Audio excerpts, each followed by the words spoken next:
If they both know that they are each other's second choice all the time, then what do they care?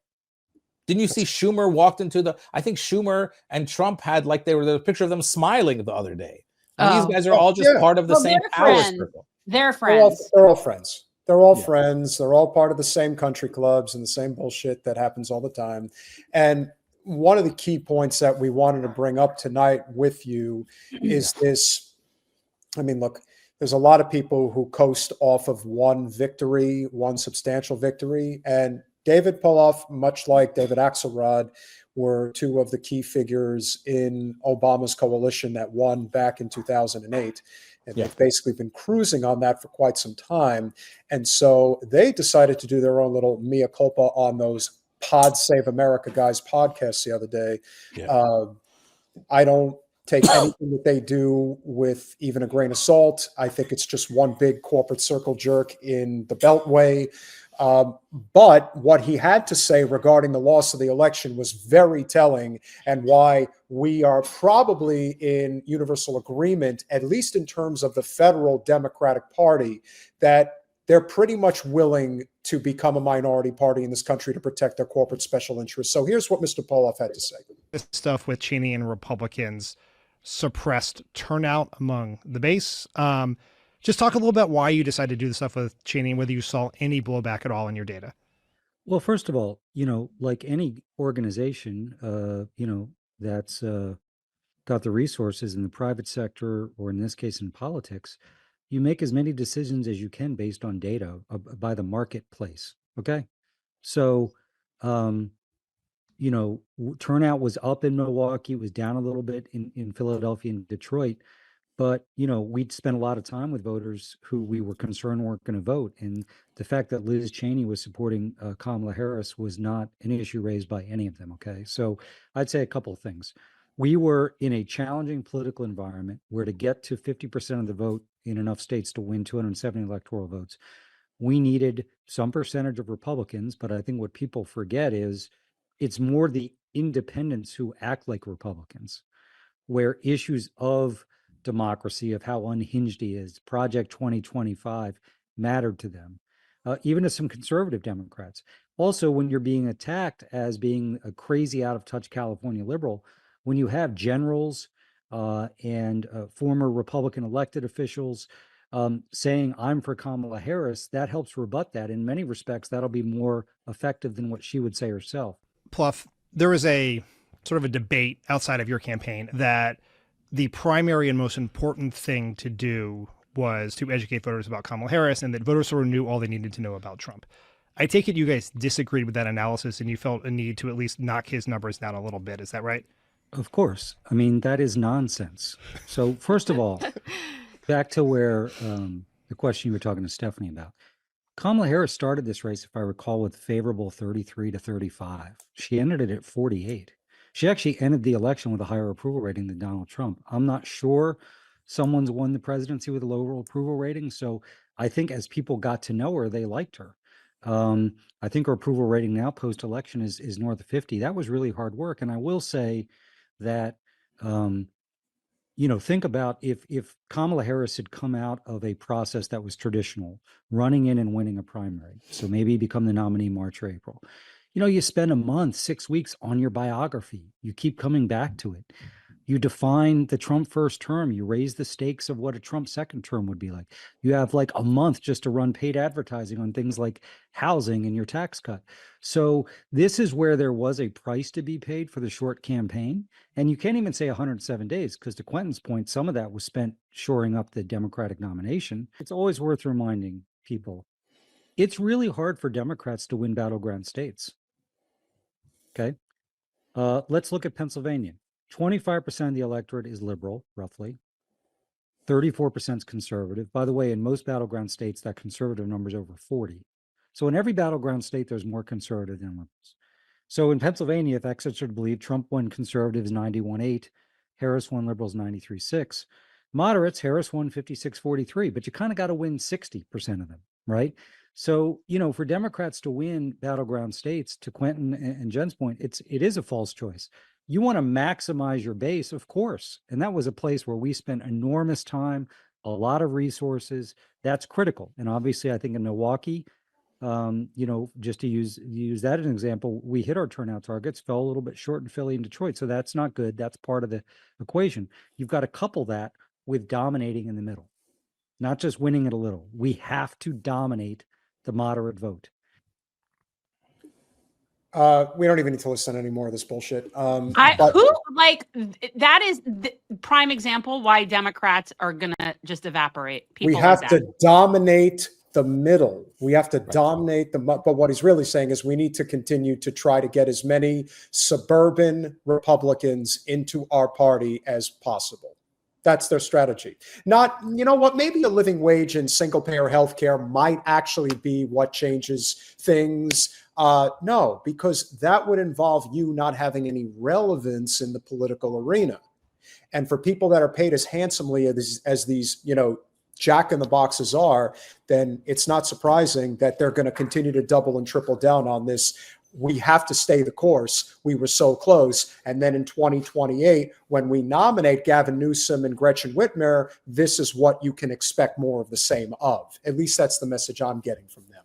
Well, what I heard was there's a very good chance that Kamala Harris will be the nominee again.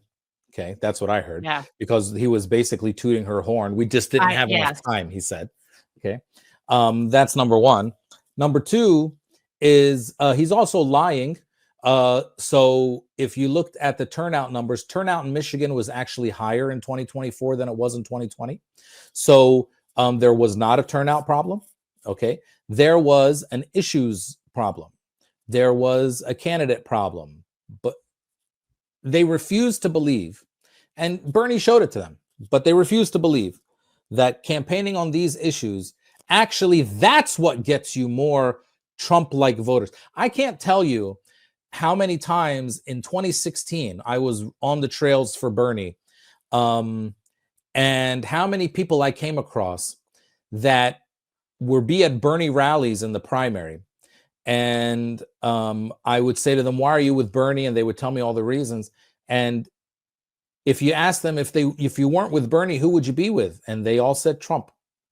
Trump was their second guy because he, like Bernie, has this like anti the system type image. Now with Trump, it's a lie.